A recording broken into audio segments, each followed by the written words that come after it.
Welcome to the Nightlife Photography Show. I am your host, Ben Trombaco, and this is episode 3.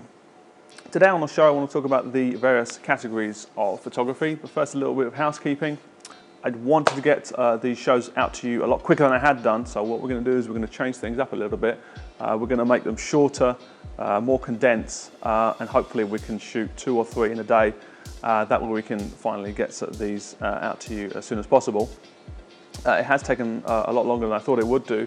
Well, the idea of season 1 is to launch it all in one go. So season 1 is the season that will have my photos on it for one, but then after that, from season 2, that will change. There won't be any of my photos on it. It will all be about your photos, just to get quality photos from the community to illustrate the points that we're talking about in each show. Now that's out of the way. Let's talk about the categories, the main categories of image that you'll see in a club. Different clubs require different things. The first one we should talk about is candid shots. So what do I mean when I talk about a candid shot? A candid shot is really, my favorite type of shot because it's that captured moment, that glance where your subject isn't necessarily know that you're there or isn't looking at you, but they're just in the moment, enjoying themselves with their friends or what have you. And that for me is one of my favorite things to shoot in a club. It does have its particular ways of doing it, its particular tricks as to how to do it properly. But yeah, when it works, it's fantastic. Okay, so the next category we should talk about is crowd shots. Crowd shots are probably my least favorite type of photography, but they are very important.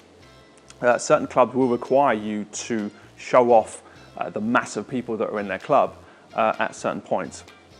So there is an acceptable tradition to at least take a few each time you're in a club, at least if the club is going to be full, for example. Now, if you're going to a venue for the first time or aren't really used to the flow of people or how many people can be expected on that night, it's just best just to ask questions. If you don't know the answer, don't assume that you're going to understand when the crowd is at its biggest. So ask the security staff. They have a good grasp on the kind of quantity that are going to be expected that night. Ask bar staff, DJs, whatever, whoever you can grab, just to be as well as informed. As well as quantity, there's a level of intensity at certain times of the night which are fantastic to capture. And if you're doing your crowd shots at 10:30, 11:30 at night, perhaps the crowd isn't going to be at its most intense or isn't going to be at its biggest. So you just want to be clever about it and try and get the crowd at their biggest, I think. One of the issues I've always had with crowd shots, and one of the things that makes me look at it and think, yeah, it's okay, but it's pretty average, is when you're photographing 50, 60 people in one go, naturally, a lot of those people aren't going to be engaged in your shot. They're not even going to know you're there. They're going to be on their phone. They're going to be doing something that's not interesting. And so I've always seen that as a limitation of crowd shots. Now, there is a way around that, of course, and if you can find an area of a club where everyone is engaged and you have got lots of people doing the same thing all in one go, then you can create a magical crowd shot. And the answer to that is do it near the DJ booth, do it where they're all facing one way, possibly with their hands in the air, or doing something en masse that is interesting. That is a beautiful crowd shot. When you can see 10, 20 people, everyone engaged, everyone alive, that's nice. The other kind is kind of necessary, but it's a little bit limited. The final thing I want to talk about crowd shots, I know we'll touch on it in later episodes if we need to, but the final thing to think about with crowd shots is the kind of typical kit that you're bringing to a club is not ideal for shooting hundreds of people in a big stadium full of people, or in a club at least. A camera with one flash on it is not going to be powerful enough to light a lot of people for the most part. So, it's acceptable to light a certain amount of people, but you're always going to have those limitations. So don't think that being able to do crowd shots is such an important thing. I trailed off a little bit there, but never mind. Okay, I'll keep going. The next category of photography we should talk about is group shots. Group shots are the staple of what we do. It's the most common type of shot that we do for the most part. It's useful, it has its function, but if you do it over and over again, like in the previous episode, we spoke about the kind of photographer called a squirrel, and that is someone who is literally just documenting every person in the club, shooting them as a group of their friends.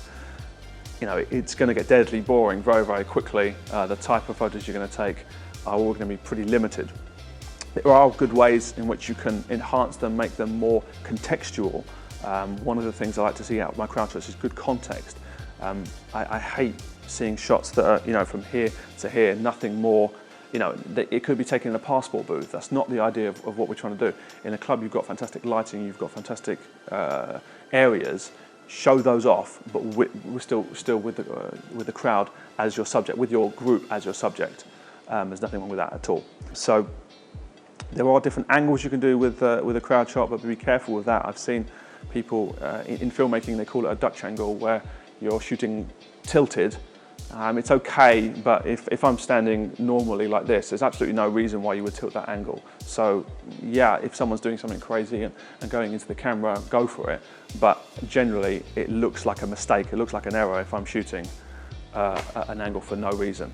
So that's one of the ways in which you can inject a little bit of life into the group shots.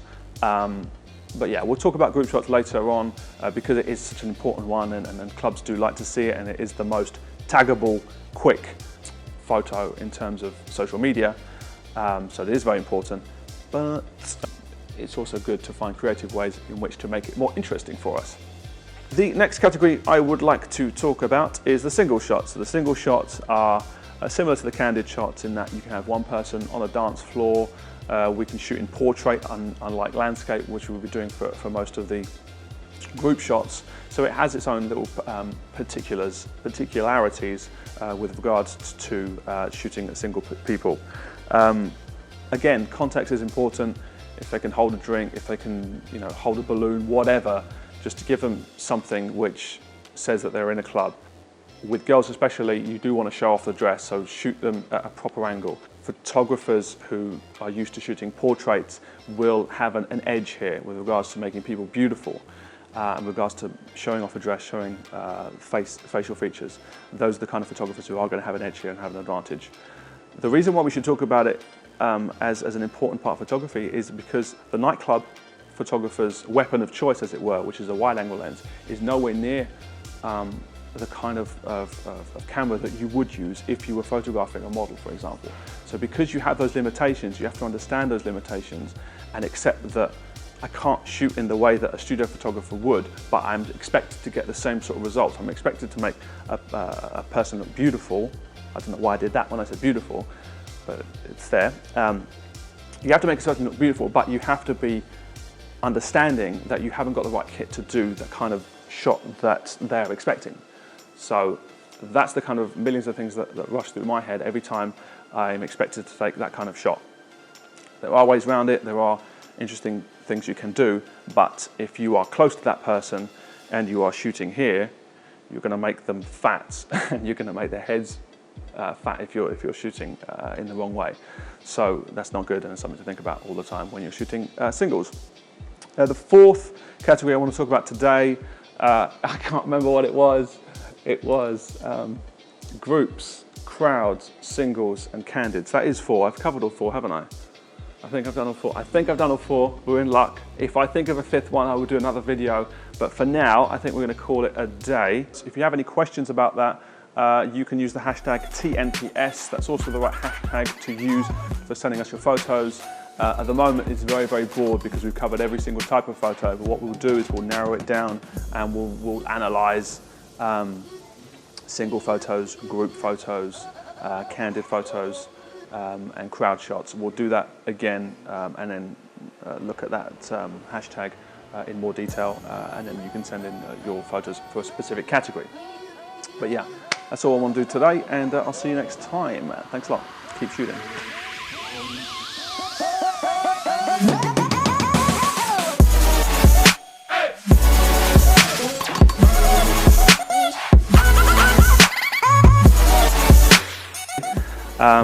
Use the hashtag the Nightlife Photography Show, as you can see underneath.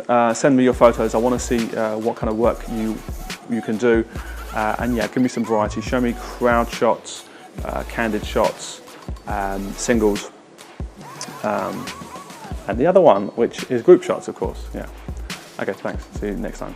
Bye. Oh, that was terrible.